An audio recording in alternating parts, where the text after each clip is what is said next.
Olá, como vai? Tudo bem? Meu nome é Sandro. Venho aqui hoje para darmos continuidade ao nosso trabalho em cinemática vetorial.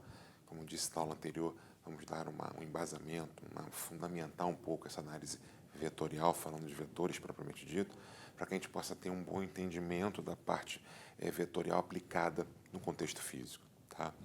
Agora a gente vai ver dentro da análise vetorial, soma de vetores. Para a gente entender como é que funciona soma de vetores, que vai ser um tópico muito usado no contexto físico, vamos tentar ver de uma forma bem tranquila para não apenas memorizar situações que possam ocorrer, e sim compreender o que leva a chegar nessa situação, que muitas vezes temos a mania de querer memorizar e aplicar direto. Vamos entender que fica muito mais simples. Eu coloquei aqui uma análise dentro da soma vetorial, eu reparti na parte de, primeiro, regra do triângulo, que é a regra mais básica para fazer uma análise vetorial em termos de soma. Como é que funciona isso? Eu coloquei aqui três vetores, tá? Um vetor vermelho aqui, que é o vetor A. Eu coloquei aqui um vetor amarelo, que é um vetor B. E um vetor roxo aqui, que é um vetor C, que eu chamei de C. Digamos o seguinte, eu estou num local, num certo local, estou analisando um mapa de um local, e eu me encontro aqui nesse ponto B, numa cidade B. Eu quero da cidade B, eu quero ir para a cidade A, só que para isso eu tenho que primeiro passar pela cidade C. Eu tenho que fazer algum tipo de negócio, eu tenho que fazer alguma coisa na cidade C. Então, antes de ir para A, eu tenho que passar por C. Então, eu vou, digamos que eu esteja de helicóptero, por exemplo, tá? Eu vou de B até C, direto aqui em linha reta, um voo tranquilo, vou direto em linha reta, eu vou de B para C. Chegando em C, eu vou agora para a cidade A. Resolvo, tenho que resolver lá e vou para a cidade A. Então, eu fiz, na verdade, esse trajeto aqui, que é o vetor A somado ao vetor B. Vamos supor que aqui tenha, sei lá, 30 quilômetros, aqui tenha 70 quilômetros, então eu andei 100 quilômetros. Ao todo, eu andei 100 quilômetros. Mas, de fato, o que eu fiz, né, eu comecei no ponto B e terminei no ponto A, de fato, eu fiz isso daqui. Eu fiz o vetor lilás. O meu ponto de partida foi o ponto B. O meu ponto de chegada foi o ponto A. Então, na verdade, o que de fato eu desloquei foi do B para o A. Então, é esse vetor C. Então, em nível vetorial, eu estou dizendo que esse vetor lilás aqui, roxo, enfim, esse vetor C, ele simboliza o que esses dois aqui de fato fizeram. Só que esses dois aqui vão fazer por um percurso um pouco diferenciado do que fez o vetor C. O vetor C fez o menor percurso possível, daqui para cá direto. Eu passei antes por C. Então, em síntese, eu quero falar que o vetor C simboliza vetorialmente o que eu fiz ao me deslocar de A, pelo vetor A, de B para C, e depois pelo vetor B, de C para A. Foi em síntese de B para A. Então, eu posso escrever isso aqui, que o vetor C, para mim, simboliza o vetor A mais o vetor B. Eu não estou falando que em módulo eles sejam iguais. Claro que esse percurso aqui vai ser maior. Eu vou andar mais por aqui do que se eu fosse por aqui. Mas, vetorialmente falando, sair do vetor B e chegar ao vetor... Sair do ponto B, perdão, chegar ao ponto A, passando pelo ponto C, é o mesmo fazendo na trajetória BC e CA do que de B para A. Vamos fazer uma situação mais prática para a gente poder entender. Eu coloquei um exemplo aqui de uma situação bem tranquila de ser feita. Eu botei três vetores aqui, tá? Um vetor A, B e C. Eu falei que o módulo do vetor B, já falamos sobre isso, módulo ou intensidade desse vetor pode ser, para a gente aqui na física, você pegar essa grandeza, enfim, essa letra que representa uma certa grandeza, pode ser distância, velocidade, aceleração, qualquer grandeza vetorial.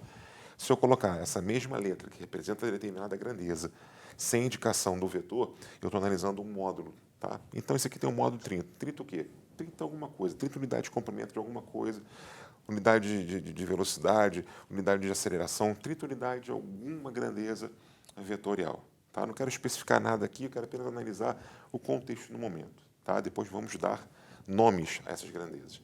Da mesma forma, o vetor C tem um módulo, tá, de 40. Aqui, eu falei que o ângulo é 90 graus. Então, isso aqui forma um triângulo retângulo. Então, dá para calcular aqui, por exemplo, quanto é que vale esse vetor, o módulo do vetor A. né? Eu posso dizer o seguinte, que por Pitágoras, nesse triângulo aqui, eu posso dizer que módulo do vetor A elevado ao quadrado é igual ao módulo do vetor B, também elevado ao quadrado, mais o módulo do vetor C, também elevado ao quadrado, né? Quadrado da hipotenusa igual a soma dos quadrados desses catetos, tá? Usando esse linguajar, que é um linguajar um pouco mais tranquilo de fazer, mais prático, eu posso falar que isso aqui, se vale isso aqui também, ó. Fica mais tranquilo de se colocar, ó. Fica menos poluído de informação, vamos dizer assim, tá? Então, vamos lá. O módulo de B vale 30, o módulo de C vale 40. Então, olha aqui, ó. A ao quadrado vai ser 30 ao quadrado mais 40 ao quadrado vai ser 900 mais 1.600, A vai ser mais ou menos a raiz quadrada de 2.500. Só que eu estou analisando o módulo desse vetor. O tamanho é positivo, eu vou eliminar a raiz negativa. Então, o A será 50. 50 unidades de alguma coisa, uma grandeza física. Então, vamos lá. Por que eu botei esse exemplo? Isso aqui, na verdade, é um triângulo chamado na matemática triângulo pitagórico. Tá? Ele é proporcional ao triângulo 3, 4, 5. O 3 virou 30, o 4 virou 40, então o 5 vira 50, está aprovado aí. Tá? O que eu quero falar com isso? Bom, eu sei que, em termos vetoriais, começou-se aqui, terminou-se aqui.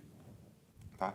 Só que ele pode ter feito esse percurso aqui com essa trajetória CA, que representa aqui o vetor B, a trajetória AB, que é o vetor C, que dá no mesmo que o vetor A direto.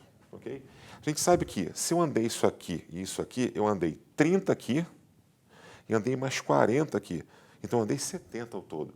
Só que esse vetor direto aqui vale 50. Então, está claro, quero deixar bem claro que essa distância aqui é maior que essa aqui, óbvio.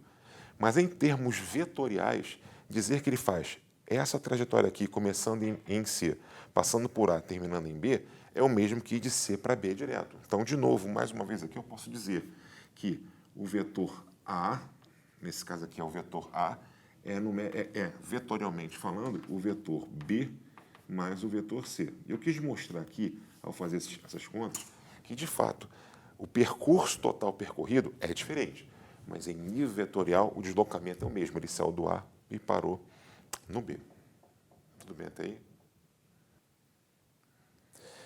Aqui vou botar uma situação, um caso assim, particular, e a partir dessa situação em particular, eu vou tentar colocar uma situação mais geral. Tá? Como é que funciona isso? Coloquei aqui um subtítulo de vetores em sequência. Tá? Como é que funciona isso? Eu coloquei aqui um vetor A, onde acaba o vetor A, começa um vetor B, onde acaba o vetor B, começa o vetor C. Eu botei apenas 3 vetores. Tá? Eu quero saber qual seria o somatório desses 3 vetores, A, B e C. Tá? Vamos fazer por etapas. Tá?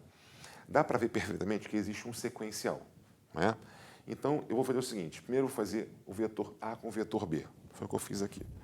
O vetor A com o vetor B, ele está em roxo aqui. Fazer esse deslocamento aqui, quer dizer, essa trajetória aqui, denota fazer esse deslocamento aqui. Quer dizer, vamos nomear esse ponto aqui. Digamos que eu chamo esse ponto aqui de ponto 1, aqui de ponto 2, aqui de ponto 3 e aqui de ponto 4. Fiz isso. Tá? Aqui seria o ponto 1, analogamente. Aqui ó, seria o ponto 2 e aqui o ponto 3. Eu reproduzi a figura aqui e aqui o ponto 4. Vou botar logo aqui. Bom, o que acontece? Fazer o somatório, o vetor soma de A com B, é saber o seguinte, A e B estão no sequencial, eu vou ter aqui uma regra, vou montar um triângulo aqui e falar que esse vetor de 1 até 3 é equivalente a fazer 1, 2, 2, 3. Não é? Então, está aqui esse vetor roxo aqui, que representa o vetor soma de A com B. Está aqui, A mais B é isso aqui, porque A e B estão no sequencial. Começa por 1, sai do 1 para o 2, depois do 2 para o 3, quer dizer, faz o vetor A, depois o vetor B, sai do 1 para o 3. Está aqui. Esse é o vetor A mais B. Agora, eu vou pegar esse vetor A mais B e vou somar com o C. Vetor A mais B mais o C, ele começa no 1, 3, 4. É isso aqui, ó. Então, esse vetor aqui que está em vermelho, tá? Simboliza para mim o vetor A mais B mais C. Quando os vetores estão realmente em sequência, seria pegar onde ele começa até onde ele termina e fazer a ligação direta aqui, ó. Isso aqui seria o vetor que a gente achou lá, A mais B mais C. Mais uma vez, vou chamar a atenção. Isso é o vetor soma em nível vetorial. Com certeza, isso, o módulo do A, mais o módulo do B, mais o módulo C, vai dar muito mais do que o módulo desse vetor A mais B mais C, sem dúvida nenhuma. Mas, em nível vetorial, quer dizer que, ao fazer essa trajetória aqui, esse zigue-zague aqui, vamos dizer assim, num sequencial de 3 vetores, ele começou no 1 e terminou no 4, fazendo um somatório vetorial A mais B mais C aqui direto. Se fossem mais vetores, se tivessem todos em sequência, aí vem a situação que eu quero, de repente, fazer para muitos vetores, para mais vetores, para N vetores, enfim, se todos estiverem em sequência, pegar o início e ligar o fim, esse vai ser o vetor soma. Às vezes, por mais complicado que possa parecer, se for dividindo em etapas, você consegue ir fazendo aos poucos. Às vezes dá para fazer direto, sem problema nenhum. O fato é, se eu tenho vetores em sequência, eu pego o início, ligo direto até o fim, que eu vou ter o somatório vetorial desses N vetores envolvidos nesses vetores em sequência. Tudo bem até aí? Bem, o que nós vimos nesse vídeo foi a análise do vetor soma, né? Que seria a soma dos vetores que estão em sequencial dentro do contexto da regra do triângulo. Tá? Então, na sequência, na próxima parte dessa aula, a gente vai analisar quando os vetores não estão em sequência, ou seja, quando os vetores estão, na verdade, divergindo, o que nós vamos ter que fazer. Tá? Mas, por enquanto, a gente fica por aqui. Tá bom? Um abraço, tudo de bom.